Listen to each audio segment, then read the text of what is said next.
C'est pas parce que je suis courageux que je suis là, c'est parce que je suis pour le débat contradictoire. Et on n'est pas obligé d'être d'accord avec les gens. Et je vous félicite, Monsieur Ortolan. Monsieur Ortolan, je vous félicite pour ce que vous venez de faire, parce que nous sommes pour un débat argumenté.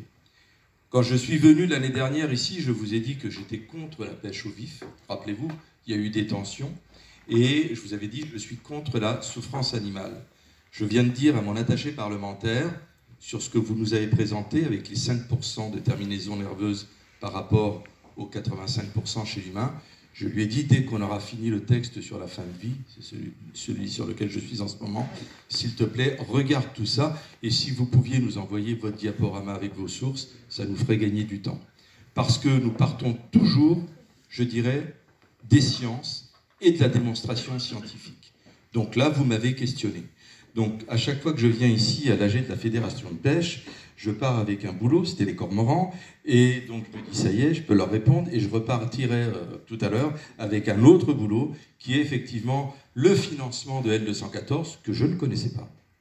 Et certainement, les lobbies qui poussent, je veux dire par là, bon, je suis d'un groupe LFI, il est attaqué, c'est des lobbies, c'est des idéologies. Vous êtes attaqué par des lobbies et des idéologies. Ça fait partie du combat, je dirais, sociétal, mais, alors là, je vais vous rejoindre, je suis contre les idées préconçues et toutes mâchées. Et je veux de l'argumentation. Donc je vais repartir avec des questions, et l'an prochain, je reviendrai, et on aura fait notre enquête, nous aussi, sur le financement de L214, on verra un petit peu, et on pourra débattre vraiment, et peut-être que je vous dirai, bah, tout compte fait, j'ai compris des choses que je n'avais pas comprises jusqu'à maintenant.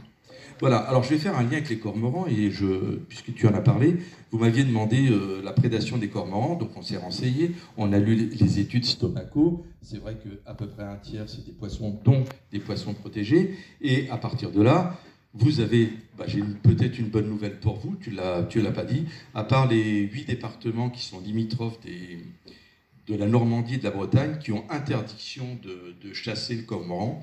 Aujourd'hui, l'arrêté dont on vous a parlé, il va vous permettre de tuer des prédateurs et effectivement 20% de la population des cormorans. Et donc la seule obligation légale que vous avez, c'est que quand vous aurez tiré ou tué des cormorans, il faudra le signaler dans les 72 heures à la préfecture. Donc ça c'est nouveau, l'arrêté date du 24 février 2025. Voilà. Donc ensuite je vais faire le lien avec l'eau, et c'est pour ça que je vous avais dit, moi l'année dernière, au-delà de notes différentes sur la pêche au vif, et que je vais reprendre, hein, puisque on va creuser le sujet, bah évidemment qu'on est pour que la pêche existe toujours.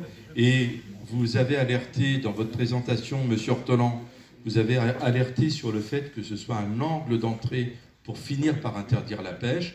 Donc ça, maintenant, on l'a en tête, hein, puisque je l'ai appris aujourd'hui, par rapport à ce qui s'est fait en Suisse et en Allemagne.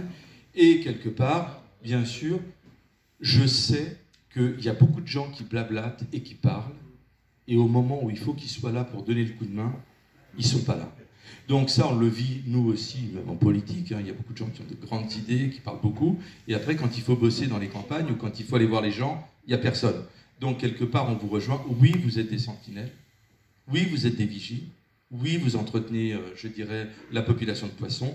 À nous de faire en sorte, politique, de faire toute cette politique sur la gestion des milieux, la ressource en eau, pour que tout le monde puisse vivre en harmonie avec la nature. Je vous remercie. Merci, René.